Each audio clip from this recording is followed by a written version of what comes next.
everything. I'm gonna start introducing the moderator for this panel, who is Jorge Alfredo. Jorge Alfredo holds a chemical engineering degree from Universidad San Francisco de Quito. He was magna cum laude. He studied at UNC Wellington computational and inorganic chemistry. He holds a master in chemical engineering as summa cum laude from Florida Institute of Technology. He also has a PhD from Purdue University in biomedical engineering at the Orthopedics Research Laboratory. And he has done several postdoctoral research on human stem cell, and currently he's a research fellow in medicine at Brigham and Women's Hospital. He's interested in development of tissue engineered constructs and their interaction with the stem or differentiated cells to control cell fate. So I'm gonna welcome you for this panel, and he's gonna introduce our panelists today. All right, thank you very much, Sandy, and thank you very much all of you for being here. It's been a quite long and exciting day on the topics of Ecuador and the Breaking the Natural Resources course. Today we're gonna switch gears a little bit, and we're gonna talk on the biodiversity as a tool for development. We have three very good speakers, so it's going to be quite an exciting panel. First, we have Dr. Nelson Vinuesa on my left, far left. Dr. Vinuesa holds a Bachelor's of Science in Industrial Chemistry and a Bachelor of Science in Chemical Engineering from Universidad San Francisco de Quito. He also has a PhD in Physical Organic Chemistry from Purdue University and the mentorship of Hilka Kentama. And he studied the chemical reactivity of carbon, center tri and tetrad radicals, and the way to design better cancer drugs. In 2010, Dr. Vinuesa was a postdoctoral fellow in the for the Department of Energy, DOE, the Center of Direct Catalytic Conversion of Biomass to Biofuels. It's called C3 Bio. It's an Energy Frontiers Research Center at Purdue University. During this time, he developed new mass spectrometry methods for the analysis of lignin and cellulose degradation products, as well as bio-oil. He is currently professor in textile engineering, chemistry, and science from North Carolina State University, and we welcome you to the panel. Our second speaker is Joanna Berry. She is the founder and president of the Galapagos Conservancy. Ms. Berry is founder of and president of the Galapagos Conservancy. Her background includes more than 30 years of institutional advancement and organizational development. She has held senior fundraising positions in the World Conservation Unit, US, the Wilderness Society, the Resources of the Future, and served as consultant for the Weyerhaeuser Company Foundation, the Henry A. Wallace Institute of Alternative Agriculture, and the Auburn Naturalist Society. And Ms. Berry holds a master's degree from the University of Virginia. So welcome you to the panel. And finally, we have Mr. Hector Rodriguez. He is the CEO of Yachay City of Knowledge. He is a sociologist with a master's studies in governance and public affairs at the Latin American Faculty of Social Sciences in Mexico, Flaxo, Mexico. He has academic experience as professor of the National Institute of Higher Education. He served as executive director of the Ecuadorian International Campaign Agency and advisor of the National Secretary of Planning and Subsecretary of Science, Technology, and Innovation, and General Subsecretary of Higher Education. So welcome very much. Welcome, Hector.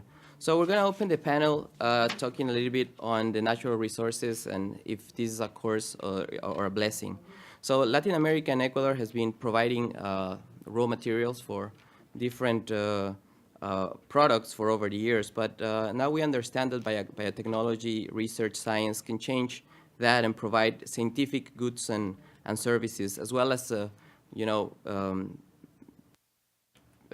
making or preparing human talent. And we have seen that the CENESID has given a lot of scholarships to the younger population in Ecuador. So our resources, obviously, we have a very biodiverse country, and our resources can be exploited in a smart and responsible way. And not only the resources in the rainforest, like roots, flowers, that can be transfer as extracts, but also the products or the national resources that we have in the highlands. But interestingly, the resources that we have under the sea, like different proteins like chitosan or alginate, for example. Chitosan is it's a polymer, a bioprotein that is extracted from the shell of the shrimp. And the shell in the shrimp is discarded very easily in a country like Ecuador. And alginate is also a biomaterial that is extracted from the algae under the sea. So we have a lot of these resources that we can actually transfer as biomaterials, in our case, for example, for medical applications. But we have to learn about these biomedical or biological structures, but we have also to go one step above and learn about synthetic biology. So learn about the natural compounds and try to do the synthetic version of those compounds in the laboratory. And for example, my kind of research works on different growth factors for vascularization and protein and peptide engineering to synthesize these materials in the lab and learn from nature to have more biomimetic compounds. So we're going to open the floor for Dr. Vinuesa right now, and obviously our three speakers are going to talk more on these topics, on how the biodiversity, how science and technology can advance the progress of Ecuador. Well, thank you everybody for being here, especially, that's okay. Especially Ambassador Sally for the invitation, and well, that has us to, it's an honor to be here as an Ecuadorian and people to try to change a little bit more the country. So as you can see, my title is what are the tools or what we need for doing biodiversity. So one of the things you have to see is what happened before 2007. You know, being a person like has been in Ecuador for several years, then come to study to US, what are the things that probably we don't know about Ecuador sometimes? There's a very short memory for a lot of people that forget about things, but you know, if I can recall a lot of stuff is we have no trust in government. We say government equal thieves. You know that that's going to happen. You know why? Because whatever we put on taxes, we never see anything happening. No roads, no nothing. Education was terrible. As you can see, history is in 10 years, 7 presidents, but that's how it was. But we were used to it. That's what it was the interesting thing. We have poor sense of nationalism. Whatever comes from outside is better than Ecuador's, and that's what one of the greatest challenges I think the actual president is facing. You know, a lot of people in Ecuador sometimes don't believe in the Ecuadorian product or what the word Ecuador means for sure. No education standard. You know, all that system of education, either at the primary or secondary level or higher education, was part of a political party. So everything was governed by political issues and whatever they want to see, a source of funding for doing whatever they want to do. Other things was like connections with the university and industry is something that is here very common, doesn't exist at all. Taxes always going up because we had to pay that. And the things is, you know, it's not that the taxes are going for people that have more money or not, it's directly to the people in the tax, I would say on the sales tax. So everybody should pay this. So I recall being in 8%, then went to 10, and now it's 12 and has been there since. So this is the normal things that happen. Public entities, where you go, there was always corruption, and the service was the worst you can say. Even take a driver license could take you 2 days if you do the legal way. That's how it works, you know? And the thing is, if you go to any of these entities, they will making you a favor if you want to do anything. And will even, you know, if you were fair and square, you'll never get whatever you think. So they implement as being part of the corruption. So as the main change you can see now, I was last year in Ecuador, and took me 2 days to take a driver's license, I make in 20 minutes, something that I didn't believe it when I see it the first time. So you have to see that's a big change. And something important you never believe. In 2002, Ecuador was qualified for the World Cup of soccer for the first time in 2002. And I think if you look on history, that's the only time we feel proud of being Ecuadorians. And that was something interesting to happen in those period because we didn't care about the country or we didn't care about anything happening here. So that's a kind of glimpse to see what happened. So what happened and how we can start changing education is if you see what the government is currently doing, and I have been very close in the system, I have been following Ecuador since I'm here in 2003. and seeing over all this almost 11, 12 years I have been here, follow them and see how things are changing is a little bit interesting to see. But this government especially has done something interesting, is enforce higher education in Ecuador. How he has done this? First of all, the first time that universities are evaluated to see the quality of education. For that reason, 14 universities were closed. So imagine that you as a parent, you have to pay education, which is really, really bad education. And it was not cheap, I can tell you that. The other thing is implementation of the national system of evaluation. So now students that before were not able, or they had to, parents of these students had to make long lines in public universities to try to find just to do registration. That was a chaos. Now, if you study, and you got, if we relate something here in US, like if you have a good SIT, you have a very good possibility to go to a university. Of course, you have to do some effort, you know? That's one of the things. Next, we can see about the national fellowship system. I think this brings something to the table that never happened before. It's unprecedented minorities can access to the world-class education. Never happened. Other thing is that with this system, around 8,000 students now are studying on board, which is never seen in Ecuador before.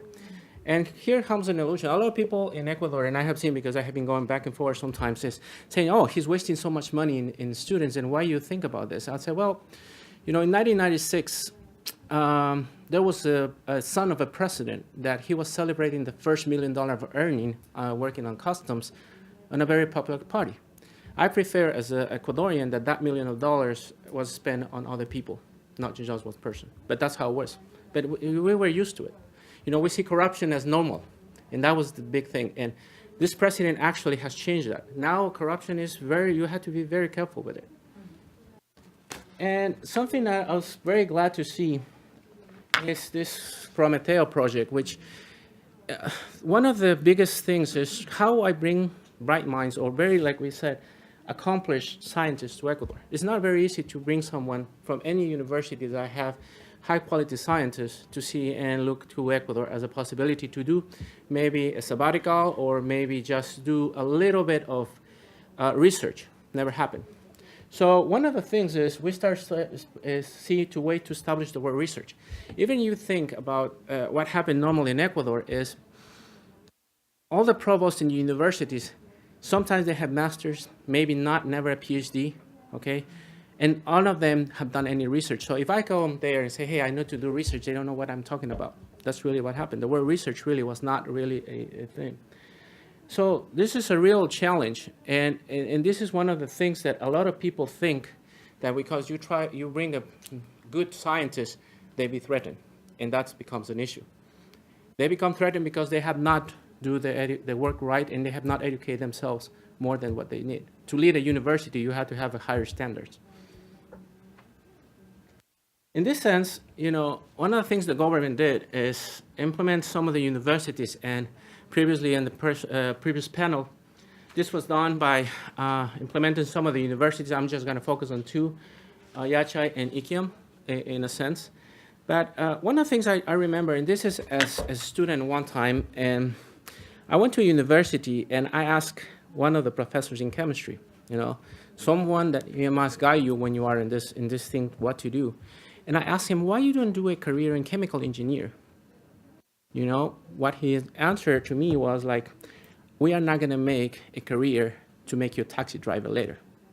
That's how it works. So that's what you have to face sometimes with people that have to guide you. And people, when you bring other type of scientists with PhDs, with higher degrees of education, that doesn't happen because you can motivate people and do something different. Related to that, what happened is we have the first Planet Research University. Now I can say proudly that that's going to be a research university. We never had that. We have other universities, public universities, but focus on research, very few. But if you call research that, you know, some scientist is doing a project here and another project is there, 3 or 4 projects, that's not a research university. And, you know, we are one of the best on some research here.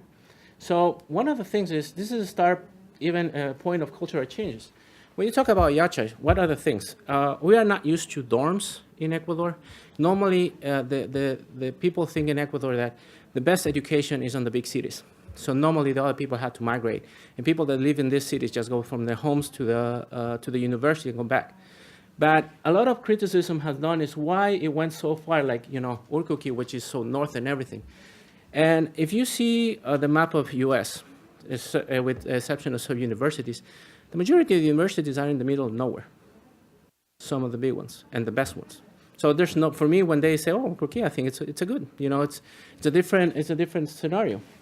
So what happened on this culture change? Now they had to live in the university, change things. It's like now it's a different setting that we are not as Ecuadorian, we're prepared as much, and that's a cultural change. And it's the same cultural change that probably people that go outside and see other universities and study on board have passed or failed. You fail when you think it's not for you and just quit, and pass when you think, okay, I'm strong enough to continue and do my education. With IKEAM, it's interesting because imagine, besides Yachay, a university on the rainforest, never heard of. If it's not Quito, Guayaquil, or Cuenca, which are the big 3 cities of Ecuador, there's not better universities. So this was an unprecedented. Plus, it brings a lot of attention to the world. Why? Because you have the tropical rainforest. The biggest biodiversity is there in many cases. And of course, you have the Galapagos. But it's something that is never heard of. So what happened last year, I decided to reach, get the point, go for around 6 months to Ecuador to see what I can do as a Prometeo project. So I was selected. And I'm a chemist, but also I have done a lot in forensic science. So I said, well, what you can do? I said, well, maybe I can do something with forensics, see how forensic science is. So I ended up in the Fiscalía General de Estado, which is the prosecutor's office, National Prosecutor's Office. And one of the things I had to see is adapting how Ecuadorian culture works. It's very different when you go from here to there. It's black and white, completely different. And one of the things you see is my next point is you are perceived as a potential threat. Why? Because there's a lot of people that have been there years and have not done anything. You got with someone new, have better ideas, you become someone that you have to put it down. And that's the problem. But it depends with who you work and how you do it. And this is the case with the Prometeo project is you can have great scientists, but if they are not well kind of adapt to the way Ecuador is, sometimes it's not going to be a good experience. So one of the things I said, well, I want to do something interesting. I want to try to see the change in forensic science in Ecuador. Because technically in this area that's very popular by the series of CSI and all this, that is pure fiction. So if you think that CSI is good, well, I think it's a great series, but around 98% of that is fiction. The 2% probably is real. So in that sense, this is the reality 2002. So with these things in Ecuador, what happened is, by the change of constitution, the prosecutor's office actually get empowerment to start working on the forensic science field. But normally, if you're in a morgue, that's the situation. Nobody knows where you are, where it is. These actually are the places where autopsies do. Imagine if you have someone dead, that's where you're going to be the autopsy. There's no any bio. That's what you have before. That's what you done. But now when doing some changes, you can see how we have opened some centers now. See, now it's like there's 3 centers working in Manta, Santo Domingo, and Ambato, which are not the big cities. However, this is a plan that was used to cover whole Ecuador. So we are going to have one in Esmeraldas, it's unheard of. The Manta is working. The one in Santo Domingo is here. Guayaquil himself, Guayas, all this is going to be one. There's another in Cuenca, another in Loja, and it's going to be one in the Orellana, in the tropical rainforest section. So you see, now it's a plan. So I was very proud to be in this process and be part of training people. As you can see, I was on the team that hired 45 people and trained them with good professionals. I was able to bring some of the best people. Here you can see myself and Patrick Jones, which has 44 years of experience in criminal. Is a real CSI, has it's an amazing person. More than 6,000 homicides investigated, so it's a good person. New things, as you can see, new labs. Now you have the cold rooms and everything, so now it's a little bit different, has changed. With Yachay, my experience was in 2002, great idea. 2013, I meet the CEO and everything. I became a believer of the project because it was very ambitious. You know, from a perspective of academics, it's very ambitious. In 2014, I was part of the academic think tank with Jorge also and some people that were there. And now what I'm working is the future collaboration between my university, North Carolina State University, and Yachai. So what has happened is, I think there's something wrong with that animation, but it's okay. You can see that, you know, I went to the project when there's nothing in it, and I went 6 months later, and I was amazed because you don't think that that happened in Ecuador, but sometimes that makes you shock decisions for you. What I'm working in it is we're gonna, as you know, NC State is the number one in the world in textiles. So it's the best system to learn about. So we are trying to implement the Institute of Textiles, implementing new textiles technology, the new non-wovened materials, polymer and fibers, biomedical textiles. That's going to be in collaboration with Jorge here. And what we say a 3+X program. So what it is if you enter Yachai, what we try to do is you ended up in the 3rd year. 4th year, you come to the university, finish your degree, your bachelor's in the 4th year. In the 5th year, you will take already between the 4th and 5th year, you take some master courses. So by the end of 5 years, you come as a bachelor and you go with a master's from NC State. So this is what I try to do as part of the project. And that's, as an Ecuadorian, try to work with people like Hector has done very good leadership on all this. So that's about that. Thank you. Thank you. So now we're going to open the floor for Hector. No, sorry. I think Joanna. Yeah, Joanna, it's your turn. Joanna Berry. Can I help you? Yeah. She's going to talk a little bit more on Galapagos. Galapagos. You know, usually Galapagos is the wow, but following that presentation, Galapagos is sort of going to take a back seat here because but that was really, really, really impressive. And there were some Prometeo folks from SUNY, New York, that worked in the Galapagos National Park. It was, and the experience that you outlined is exactly what happened at the park. It's kind of interesting. Well, thank you for this opportunity to talk about Galapagos and to talk about Galapagos tourism as an appropriate and, I think, sustainable use of Ecuador's extraordinary natural resources. So let's see, what do you do? This one? Whoops, that's going the wrong way. No? ¿Dónde? I think maybe there's a problem with the animation. Okay, let me just get it all out here. Yeah. So the takeaway from this slide, as far as I'm concerned, are 3 pieces. One, that tourism continues to be an effective method for biodiversity conservation in Galapagos. The second thing you should take away from this is that tourism is obviously the largest economic driver, first of all, in Galapagos, and certainly is a significant economic driver in Ecuador. But these are slightly old numbers, but it's easily $500 million. The important thing is not only is it large in Ecuador, but only a fraction remains in Galapagos, and we'll be talking about that as an issue. How did we get to tourism in Galapagos as a model? In the 50s and the 60s, the government of Ecuador, along with other NGO partners, considered and then rejected various economic development opportunities. They considered fishing, they considered agriculture, and it was decided that really nature tourism seemed to be the most appropriate use of the Galapagos biodiversity. I also want to point out that tourism really didn't take off until the 1980s. There were about 12,000, well, you can read the slide as well as I can. There were about 12,000 tourists, and last year there were 204,000 tourists. And it will probably not surprise you that 65% of those tourists are extranjeros. Almost, what was it? Foreigners. Foreigners. Good Lord. It's this afternoon with all of you folks here. I wanted to talk a little bit about unintended consequences, because there are always unintended consequences when you come up with a model, right? This model of tourism focused on biodiversity conservation. It focused on enhancing visitor sites. It did not focus on engaging local residents in tourism, okay? So that probably made sense at the time, because at that time in the 60s, there were only about 2,000 people living in the entire archipelago. So it would seem natural that that wasn't the first focus.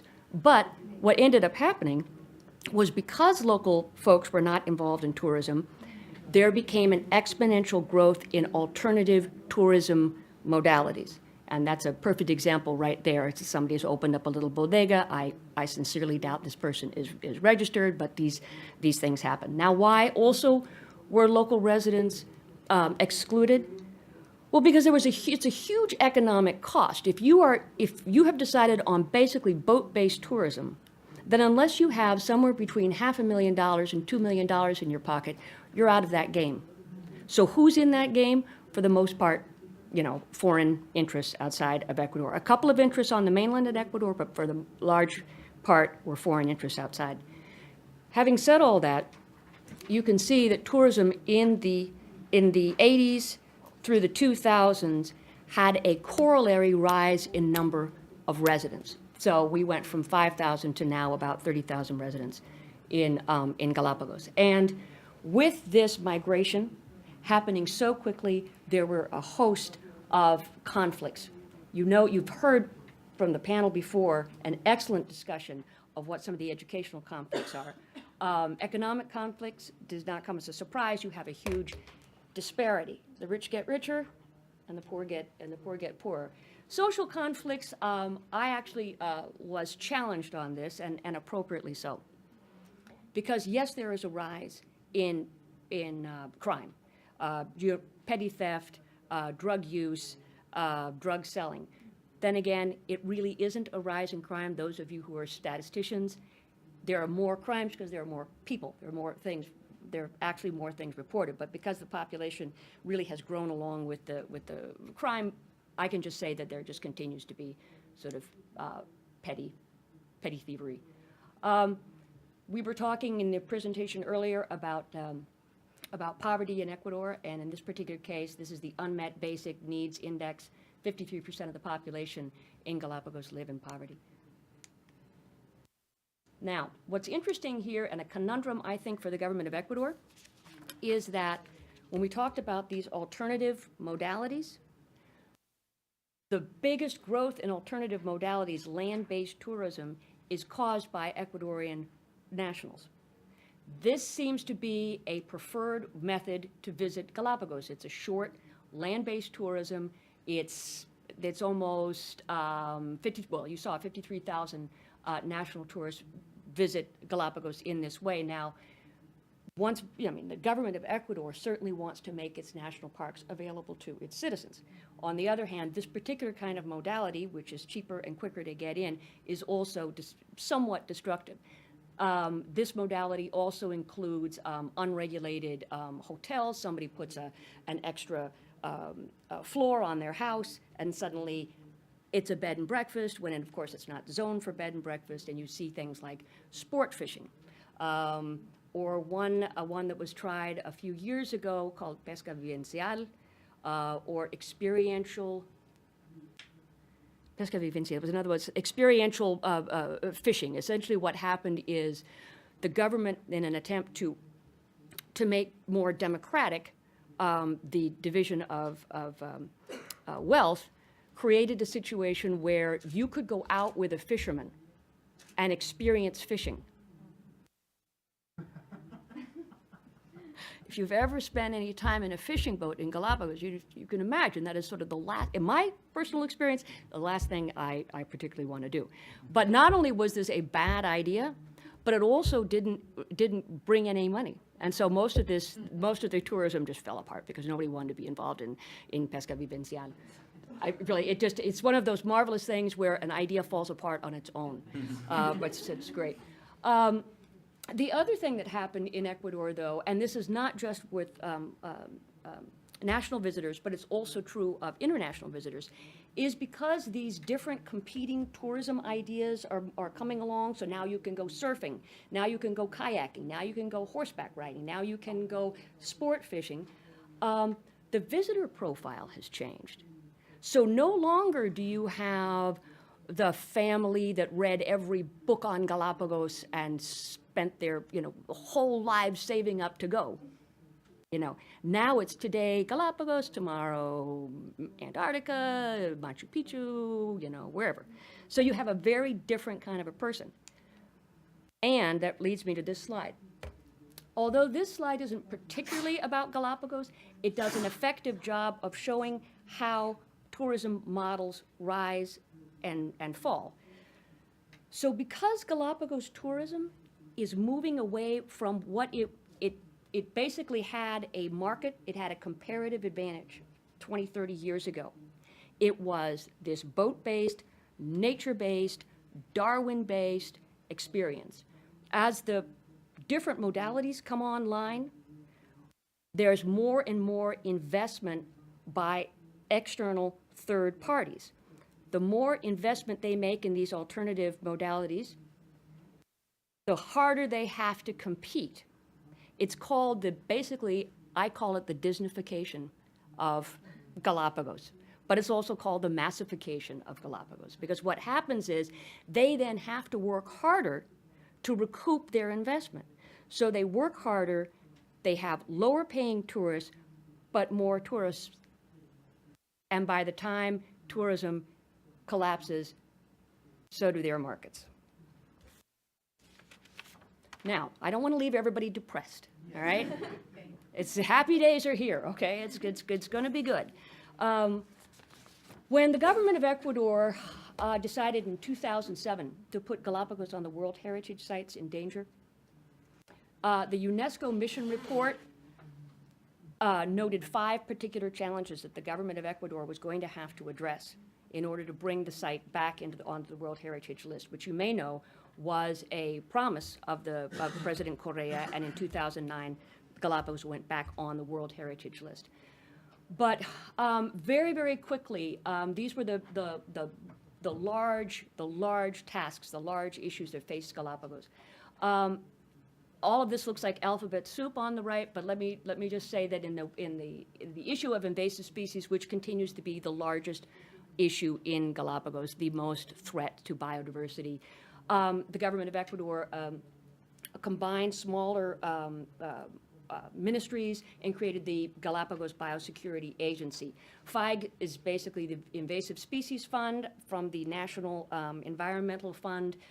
This fund, which was capitalized at $15 million, has now started to throw off revenue that funds biodiversity work in Galapagos. Charles Darwin Foundation, the Galapagos National Park, continue to have roles to play in management and in research on invasive species. Illegal fisheries, the SVMS stands for Satellite Vessel Monitoring Systems. Now most fishing boats and tourism boats have satellite pingers, so you know where they are within the national, the Marine Reserve. Let me also say that the Marine Reserve in Galapagos is the 3rd largest marine reserve in the world. It's 40,000 square miles, and the Galapagos National Park has 2 boats, and now an amphibious airplane, and it has the help of the Navy, but it can't do it alone.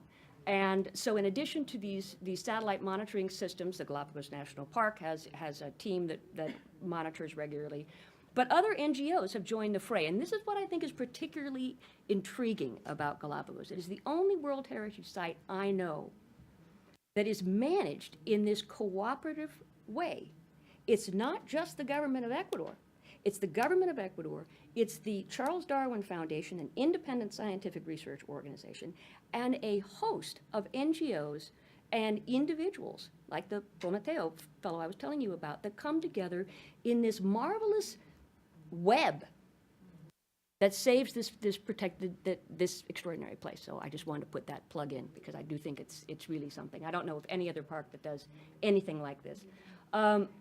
Immigration and residency, you all know about the special law for Galapagos, created in '98, and it's now being redesigned today, but it's, it is a method of looking at residency, at immigration, at jobs, at hiring practices, et cetera. Improved education, I don't have to say anything about that, because everybody has done such a brilliant job of talking about the importance of education, and especially in Galapagos. Greater efficiency in governments.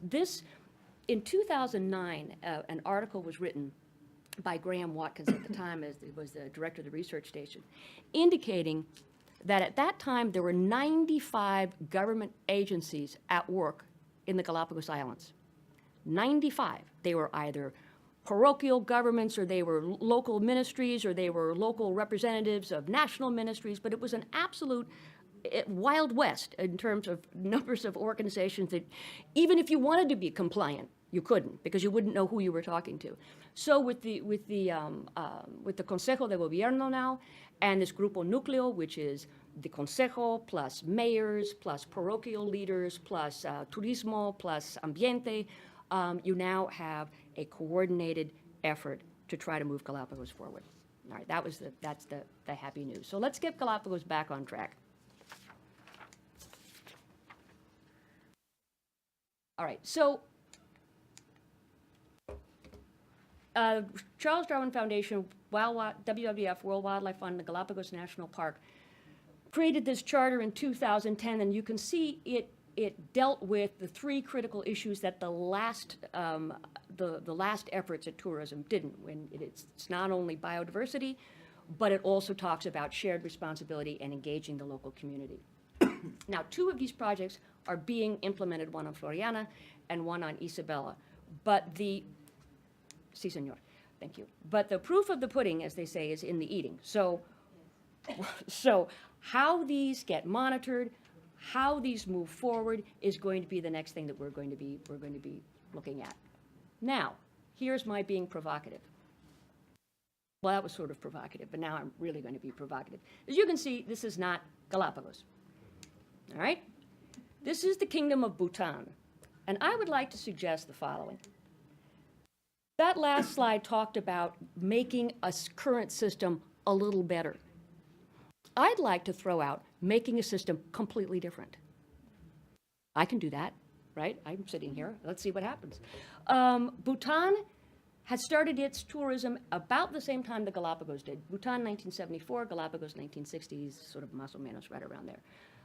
It's about the same number of tourists, 116,000 versus 204,000. But the government of Bhutan took a deliberate choice and said it is going to limit tourism to high-end, very specific tourism. You cannot go by yourself. You cannot walk around by yourself. You have to join a government-approved tour. And look at that number, $200,000 to $250 per day per individual. In Galapagos, I can come in to Galapagos as a foreigner. I spend $100. I can be there for 90 days, or I can be there for 1 day. Here, it's $200, depending on the season, $200 to $250 a day. Government sponsored, that's the government's take.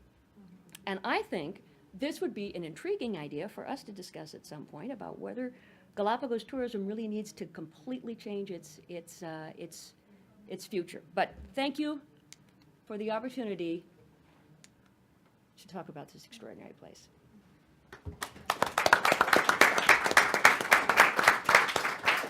Well, thank you very much, Joanna, for that very interesting presentation about Galapagos. And now we're going to open the floor for Mr. Hector Rodriguez, who's the CEO of Yachay City of Knowledge. Thank you very much. I'm going to talk in Spanish. Buenos días, buenas tardes con todos. Yo con el cronómetro descompuesto venimos realmente viajando toda la noche. Espero sea una presentación realmente comprensible. Las láminas están en inglés. Voy a hacer un paso rápido sobre algo que ya habló Cecilia. En el principio es el régimen del buen vivir, ¿no es cierto? Me han pedido hablar sobre bioconocimiento y desarrollo. Sé algo de desarrollo, no sé tanto de bioconocimiento, pero por las funciones y demás voy a hablar un poquito acerca de por qué es importante hablar de un sistema integrado de economía que piensa no solamente en la propiedad privada, sino también en las formas de propiedad estatal y en las formas de propiedad que son populares y solidarias. Esta tercera forma que nos permite hablar la Constitución. También voy a hablar de algo que nos plantea la Constitución de 2008, que es una sociedad en armonía con la naturaleza. Se plantea una sociedad donde el hombre, o el ser humano, su comunidad y la naturaleza vivan en armonía. Y esto, desde el conocimiento, implica un acercamiento que puede ser una oportunidad para aprovechar la biodiversidad como una fuente de transformación de la matriz productiva. Ahora voy a hablar un poco acerca de qué cambio estamos tratando de generar. And so I want to invite you to keep thinking like that and challenging the things that were unthinkable, because that's what we are here for. So with that, like, happy thoughts, I want to leave you and invite you to join us in the reception of the first Ecuador Day at Harvard that is hosted by our ambassador. So that is going to be in the Harvard Faculty Club, that it's very close from here, 3 minutes walking, in 20 Quincy Street. So you would have the opportunity to taste our amazing chocolate and guayusa, which is another example of how to make industry of our natural resources. So thank you very much again to everyone.